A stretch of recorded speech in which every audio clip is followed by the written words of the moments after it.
ಆತ್ಮೀಯರೇ ನಮಸ್ತೆ. ಅಂಜನಾದೇವಿ ಮತ್ತು ವಾಯುದೇವನಿಗೆ ಜನಿಸಿದಂತಹ ಮಗುವೇ ಆಂಜನೇಯ. ಆಂಜನೇಯ ಜನಿಸಿದ ಕೆಲವೇ ನಿಮಿಷದಲ್ಲಿ ಅವನಿಗೆ ತುಂಬಾ ಹೊಟ್ಟೆ ಹಸಿವಾಗುತ್ತೆ. ಹೊಟ್ಟೆ ಹಸಿವಿಗೆ ತಿನ್ನೋದಕ್ಕೆ ಏನಾದ್ರೂ ಸಿಗಬೇಕಲ್ಲ ಅಂತ ಸುತ್ತಲೂ ಗಮನಿಸ್ತಿರ್ತಾನೆ.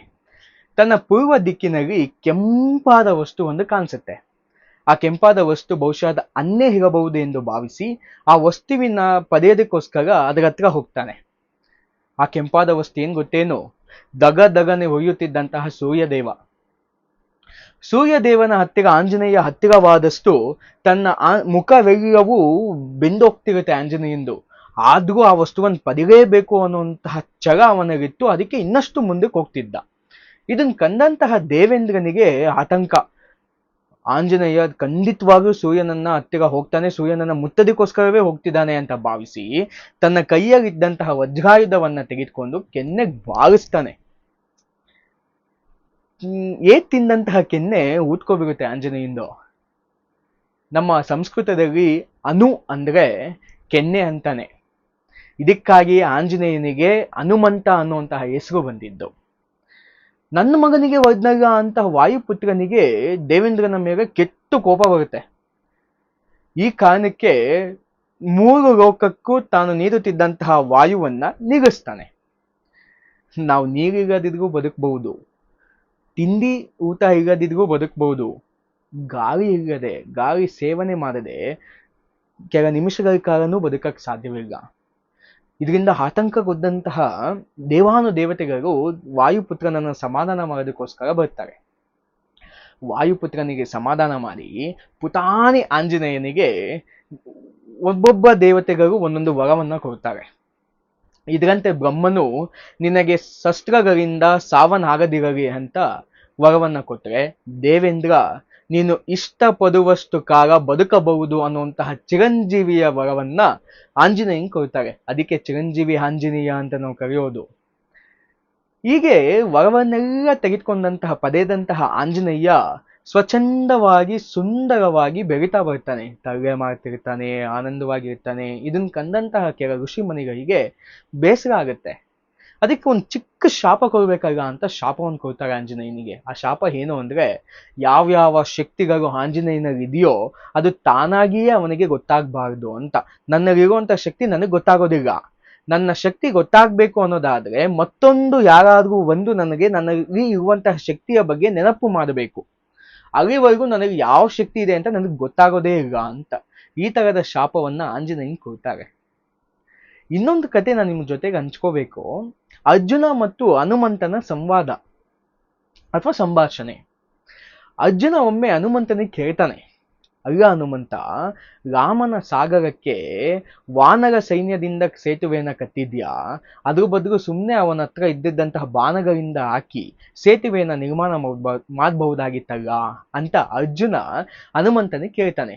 ಹಾಗೆ ಹೇಳ್ತಾನೆ ಅರ್ಜುನ, ನಾನಾಗಿದ್ದಿದ್ರೆ ನಾನು ಹಾಗೆ ಮಾಡ್ತಿದ್ದೆ, ನನ್ನ ಬಾಣಗಳನ್ನೆಲ್ಲ ಹಾಕಿ ಸೇತುವೆ ನಿರ್ಮಾಣ ಮಾಡ್ತಿದ್ದೆ ಅಂತ.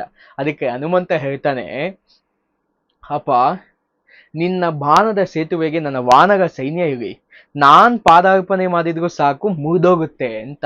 ಹೌದಾ? ಹಾಗಿದ್ರೆ ನೋಡನ್ವಾ ಅಂತ ಒಂದು ಪಂಥಕ್ಕೆ ಆಹ್ವಾನ ಕೊಡ್ತಾನೆ ಅರ್ಜುನ. ಆಗಬಹುದು, ನಾನು ಸಿದ್ಧನಿದ್ದೇನೆ ಅಂತ ಹನುಮಂತ. ಈ ಪಂಥಕ್ಕೆ ಜಯವಾದ್ರೆ ಅರ್ಜುನನ ಭಾವುತದಲ್ಲಿ ಆಂಜನೇಯ ಹಾರಾಟ ಮಾಡಬೇಕು. ಇಲ್ಲವಾದ್ರೆ ಅರ್ಜುನ ಏನಾದ್ರೂ ಸೋತ್ರೆ ಅಗ್ನಿಸ್ಪರ್ಶಕ್ಕೆ ಮುಂದಾಗಬೇಕು ಅರ್ಜುನ. ಇದರಂತೆ ಪಂಥ ಸಿದ್ಧವಾಗುತ್ತೆ. ಅರ್ಜುನ ಬಾಣಗಳನ್ನ ಹಾಕಿ ಸೇತುವೆಯನ್ನ ನಿರ್ಮಾಣ ಮಾಡ್ತಾನೆ. ಹನುಮಂತ ಅದಕ್ಕೆ ಪಾದ ಇಕ್ಬೇಕಷ್ಟೇ, ಅವಾಗಲೇ ಬಾಣವೆಲ್ಲವೂ ಮುರಿದೋಗುತ್ತೆ. ತನ್ನ ಮಾತಿನಂತೆ ಅರ್ಜುನ ಅಗ್ನಿಸ್ಪರ್ಶ ಮಾಡೋದಕ್ಕೆ ಹೋಗ್ತಾನೆ. ಕೃಷ್ಣನ ಆಗಮನ ಇವಾಗುತ್ತೆ. ಶ್ರೀಕೃಷ್ಣ ಪರಮಾತ್ಮ ಅಲ್ಲಿಗೆ ಬಂದು, ನಿಲ್ಲು ಅರ್ಜುನ, ನನ್ ಮುಂದೆ ಒಂದ್ಸಲ ಪಂಥ ಮಾಡು ಅಂತ ಕೇಳ್ಕೊಂತಾನೆ. ಹನುಮಂತ ಅರ್ಜುನ ಇಬ್ರು ಒಪ್ಕೊಂತಾರೆ. ಮತ್ತೆ ಅರ್ಜುನ ಬಾಣಗಳಿಂದ ಸೇತುವೆ ನಿರ್ಮಾಣ ಮಾಡ್ತಾನೆ. ಆ ಸೇತುವೆಯನ್ನ ಪರೀಕ್ಷೆ ಮಾಡುವ ನಿಟ್ಟಿನಲ್ಲಿ ಶ್ರೀಕೃಷ್ಣ ಪರಮಾತ್ಮ ತನ್ನ ಅಮೃತ ಹಸ್ತಗಳಿಂದ ಆ ಬಾಣಗಳನ್ನ ಮುತ್ತುತ್ತಾನೆ. ಈಗ ಹನುಮಂತ, ನೀನಿಗೆ ಪಾದಸ್ಪರ್ಶ ಮಾಡಬಹುದು ಅಂತ ಶ್ರೀಕೃಷ್ಣ ಹೇಳಿದಾಗ ಹನುಮಂತ ಆ ಬಾಣಗಳ ಮೇಲೆ ನಡೀತಾ ಹೋಗ್ತಾನೆ. ಬಾಣದ ಸೇತುವೆ ಏನೂ ಆಗೋದಿಲ್ಲ. ಆಗ ತನ್ನ ಮಾತಿನಂತೆ ಹನುಮಂತ ಅರ್ಜುನನ ಬಾವುಟದಲ್ಲಿ ನೆಲೆಸ್ತಾನೆ. ಇದೊಂದು ಕತೆ. ನನಗೆ ಆಂಜನೇಯನ ಕುರಿತು ರಾಮಾಯಣದಲ್ಲೆಲ್ಲ ಓದುವಾಗ ಅನಿ ವಿಶೇಷವಾದ ಪ್ರೇರಣೆಯನ್ನ ಕೊಡ್ತಾ ಬರ್ತಾನೆ. ಆಂಜನೇಯ ಸಾಧಾರಣ ವ್ಯಕ್ತಿ ಅಲ್ಲ. ಅವನು ಸಂಗೀತ ಶಾಸ್ತ್ರಜ್ಞರಾಗಿದ್ದ, ಅವನಿಗೆ ನಾಟ್ಯ ಬರ್ತಿತ್ತು, ನಾಟಕದಲ್ಲಿ ಪ್ರವೀಣನಾಗಿದ್ದ. ಅಷ್ಟಲ್ಲದೆ ಬುದ್ಧಿಶಕ್ತಿಗೆ, ದೇಹದ ಬಲಕ್ಕೆ, ವಾಕ್ಚಾತುರ್ಯಕ್ಕೆ, ವಿವೇಚನಾ ಶಕ್ತಿಗೂ ಮತ್ತೊಂದು ಹೆಸರಾಗಿದ್ದವನೇ ಆಂಜನೇಯ. ಇಂತಹ ಆಂಜನೇಯ ಸಾಕ್ಷಾತ್ ಶ್ರೀರಾಮಚಂದ್ರನಿಗೆ ದಾಸನಾಗಿದ್ದ. ಅವನ ದಾಸ್ಯದ ತನ ಎಷ್ಟರ ಮಟ್ಟಿಗಿತ್ತು, ಎಷ್ಟು ಪವಿತ್ರವಾಗಿತ್ತು ಅಂದ್ರೆ, ಇವತ್ತು ನಮ್ಮ ದೇಶದಲ್ಲಿ ರಾಮನ ದೇವಸ್ಥಾನಕ್ಕಿಂತ ಅವನ ದಾಸನಾಗಿದ್ದಂತಹ ಆಂಜನೇಯನ ದೇವಸ್ಥಾನಗಳೇ ಹೆಚ್ಚು. ಕಿಷ್ಕಿಂಧೆಯಲ್ಲಿ ಜನಿಸಿದಂತಹ ಆಂಜನೇಯ ಕಿಷ್ಕಿಂಧೆಯಲ್ಲಿ ಬೆಳೆದು ಶ್ರೀಲಂಕದಿಂದ ಹಿಮಾಲಯದವರೆಗೂ ಹಾರಾಟ ಮಾಡಿ ಏಕತೆಯ ಸಂಕೇತನಾದ. ಈ ಕಾರಣಕ್ಕೇನೆ ಹಿಮಾಲಯದಿಂದ ರಾಮೇಶ್ವರದವರೆಗೂ ಮೂಲೆ ಮೂಲೆನಲ್ಲಿ, ಗಲ್ಲಿನಲ್ಲಿ ಹನುಮಂತನ ದೇವಸ್ಥಾನವನ್ನ ನಿರ್ಮಾಣ ಮಾಡಿ ಪೂಜೆ ಮಾಡ್ತಿದ್ದೀವಿ ಇವತ್ತು ನಾವು. ನೀವು ನಮ್ಮ ದೇಶದ ಯಾವುದೇ ಭಾಗಕ್ಕೆ ಹೋಗಿ, ಸಣ್ಣ ಗ್ರಾಮಕ್ಕೆ ಹೋದ್ರೂ ಅಲ್ಲಿ ಹನುಮಂತನ ದೇವಸ್ಥಾನ ಇದೆ. ಇಷ್ಟರ ಮಟ್ಟಿಗೆ ಪ್ರತಿಯೊಬ್ಬರ ಹೃದಯದಲ್ಲೂ ಸ್ಥಾನವನ್ನ ಪಡೆದ ಅನೇಕರಿಗೆ ಒಂದು ನಂಬಿಕೆ ಇದೆ. ನಾವು ರಾಮಾಯಣವನ್ನ ಓದುವಾಗ ಆ ಜಾಗದಲ್ಲಿ ಕಾಣದ ರೀತಿಯಲ್ಲಿ ಹನುಮಂತ ನಿಂತು ಕೇಳಿಸ್ಕೊಳ್ತಿರ್ತಾನಂತೆ. ರಾಮಾಯಣದ ಅಧ್ಯಯನವನ್ನ ನೋಡಿ ಆನಂದ ಬಾಷ್ಪವನ್ನ ಸುರಿಸ್ತಿರ್ತಾನೆ ಅನ್ನುವಂತಹ ನಂಬಿಕೆ ನಮಗೆ ಬಹುತೇಕ ಜನರಿಗಿದೆ.